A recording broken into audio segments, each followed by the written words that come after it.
So you clicked on the video because you're interested in knowing how to do spray foam insulation by yourself. Skip the labor cost and do a DIY project yourself at your own home.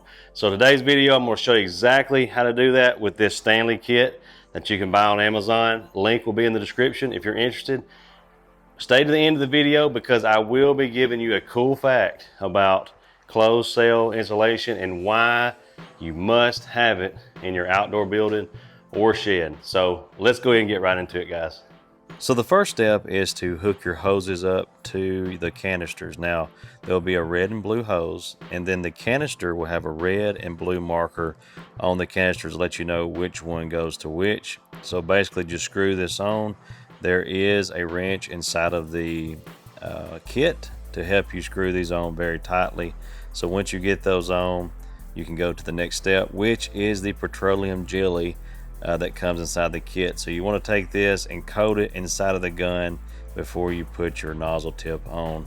And here's your nozzle tips, and they'll just snap on right there. That yellow piece will click on to the nozzle tip. So once you get your hoses hooked up to each canister and you get your petroleum jelly coated inside of here and put your nozzle on, next, very important, face mask so you don't breathe in all the particles. And then I'm not going to put this suit on today because it's hot in this building, but if you want to take extra precautions, there is a white suit, protective suit that you can wear with this kit. I will be using the glasses today and the gloves during this application. So this kit comes with everything you need in the box, guys, to get started. Stanley did a great job with this kit. So without much further ado, let's go ahead and start spraying some foam on these walls. So you can see here, I'm taking my time spraying each stud individually. You want to go ahead and spray the perimeter of the studs first. This is how I like to do it, and then go ahead and fill in the inside after you do the perimeter. Now, the reason why I do it like this is you're ensuring you're getting foam down into that crease where that 2x4 goes against the plywood. Now, be very careful not to overspray this. You want to put just enough foam in to where it expands to about 2 inches.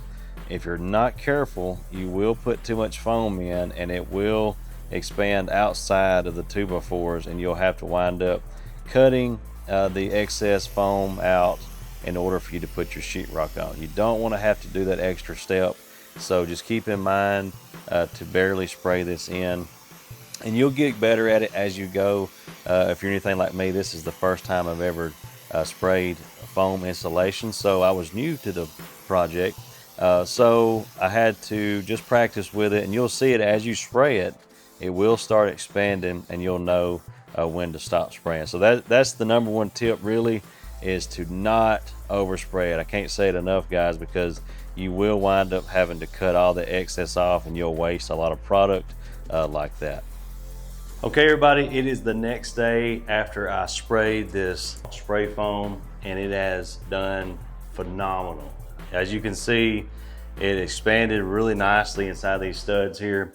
Now, one quick tip for you is when you spray this, make sure that you're not overspraying. And what I mean by that is if you put too much product in, it's going to expand out past the studs, and you're going to have to take a saw blade or a knife and cut this flush before you put your sheetrock in. So just keep that in mind, practice with it a little bit, and then you can watch it expand. So you don't want to overspray it.